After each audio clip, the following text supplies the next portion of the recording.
പൊന്മുട്ടയിടുന്ന ഒരു താറാവ് നിങ്ങളുടെ വീട്ടിലുണ്ടോ? ഉണ്ടാകും, പക്ഷെ നിങ്ങൾ അറിയുന്നില്ലെന്നുള്ളതാണ് മറ്റൊരു സത്യം. പോകാം വീഡിയോയിലേക്ക്. നമസ്കാരം.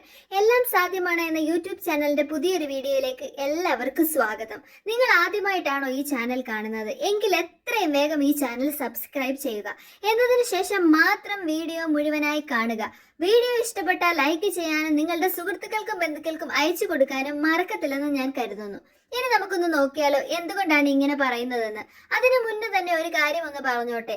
പൊന്മുട്ടയിടുന്ന താറാവിന്റെ കഥ നമ്മൾക്ക് ആദ്യം ഒന്ന് കേൾക്കാം. ഇതിനുശേഷം ബാക്കി വിശദാംശങ്ങളിലേക്ക് നമുക്ക് കടക്കാം. ഒരിടത്ത് ഒരു കർഷകന് പൊന്മുട്ടയിടുന്ന ഒരു താറാവ് ഉണ്ടായിരുന്നു. ഈ താറാവാണെങ്കിലോ എല്ലാ ദിവസവും ഒരു പൊന്മുട്ട വീതം ഇടുമായിരുന്നു. ഒരു ദിവസം ആർത്തി മൂർത്ത കർഷകൻ താറാവിനെ കൊന്ന് ഒറ്റയടിക്ക് എല്ലാ പൊന്മുട്ടയും എടുക്കാമല്ലോ എന്നുള്ള വ്യാമോഹത്തോടുകൂടി ഒരു ദിവസം താറാവിനെ കൊന്നു.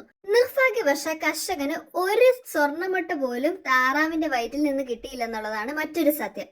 ഇതിൽ നിന്ന് എന്തു മനസ്സിലായി? നമ്മൾ അമിതമായ ഒരു കാര്യത്തിലെ ആർത്തിയോടുകൂടി സമീപിക്കുകയാണെങ്കിൽ നമുക്ക് നഷ്ടമായിരിക്കും പ്രതിഫലം കിട്ടാൻ പോകുന്നത്. അതുപോലെ തന്നെയാണ് 1988 ഇറങ്ങിയ പൊന്മുട്ടയിടുന്ന താറാവ് എന്ന സിനിമയുടെ പശ്ചാത്തലവും. സ്വർണ്ണപ്പണിക്കാരനായ തട്ടാനെ പറ്റിച്ച് സ്വർണം ഒറ്റയടിക്ക് കൈക്കലാക്കി രക്ഷപ്പെടാം എന്നുള്ള വ്യാമോഹത്തോടു കൂടിയിട്ട് സമീപിക്കുന്ന കാമുകിയെ നമുക്ക് കാണാൻ സാധിക്കും. പക്ഷെ ലാഭത്തിന് പകരം നഷ്ടമായിരുന്നു ആ കാമുകിക്ക് ലഭിച്ചത്. ഇതിൽ നിന്ന് എന്തു മനസ്സിലാക്കാം? നമ്മൾ ആർത്തിയോട് കൂടിയിട്ട് അല്ലെങ്കിൽ അന്യായമായിട്ട് ഏത് കാര്യവും നേടിയെടുക്കാൻ ശ്രമിക്കുകയാണെങ്കിൽ നമുക്ക് നഷ്ടം മാത്രമേ വരികയുള്ളൂ. പക്ഷെ മറ്റൊരു സത്യം കൂടി ഇതിന്റെ പിന്നിലുണ്ട്. എല്ലാ വീട്ടിലും ഉണ്ട് ഒരു പൊന്മുട്ടയിടുന്ന താറാവ്. പക്ഷെ നമ്മൾ അത് അറിയുന്നില്ലെന്ന് മാത്രം. നമ്മൾ അതിനെ വേണ്ട രീതിയിൽ ഉപയോഗിക്കാൻ ശ്രമിക്കുകയാണെങ്കിൽ എല്ലാ ദിവസവും നമുക്ക് കിട്ടുന്ന ആ പൊന്മുട്ടയെ സ്വീകരിച്ചുകൊണ്ട് നമുക്ക് നമ്മുടെ ജീവിതം നല്ല രീതിയിൽ പച്ചപിടിപ്പിക്കാൻ പറ്റുന്നതേ ഉള്ളൂ.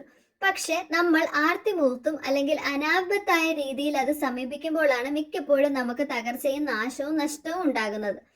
ഇതിൽ നിന്ന് നിങ്ങൾക്ക് മനസ്സിലായി കാണുമല്ലോ നിങ്ങളുടെ വീട്ടില് പൊന്മുട്ടയിടുന്ന താറാവ് ആരാണെന്ന്. അതൊരു പക്ഷെ നിങ്ങളുടെ വിദ്യാഭ്യാസമാകാം, അല്ലെങ്കിൽ ജോലിയാകാം, അല്ലെങ്കിൽ നിങ്ങളുടെ കൃഷിയാകാം, അല്ലെങ്കിൽ നിങ്ങളുടെ ബിസിനസ് ആവാം. ഏത് മേഖലയായാലും നല്ല രീതിയിൽ കൊണ്ടുപോവുകയാണെങ്കിൽ നിങ്ങൾക്ക് അവിടെ ഒരു വിജയം കണ്ടെത്താനാകും എന്നുള്ളതാണ് മറ്റൊരു സത്യം. ഈ വീഡിയോ നിങ്ങൾക്ക് ഇഷ്ടമായെങ്കിൽ എത്രയും വേഗം ലൈക്ക് ചെയ്യുക. ഈ ചാനൽ ഇതുവരെ സബ്സ്ക്രൈബ് ചെയ്തിട്ടില്ലെങ്കിൽ എത്രയും വേഗം സബ്സ്ക്രൈബ് ചെയ്യുമെന്ന് ഞാൻ കരുതുന്നു. മറ്റൊരു വീഡിയോയുമായി നിങ്ങളുടെ മുന്നിൽ എത്തുന്നത് വരെ നന്ദി, നമസ്കാരം.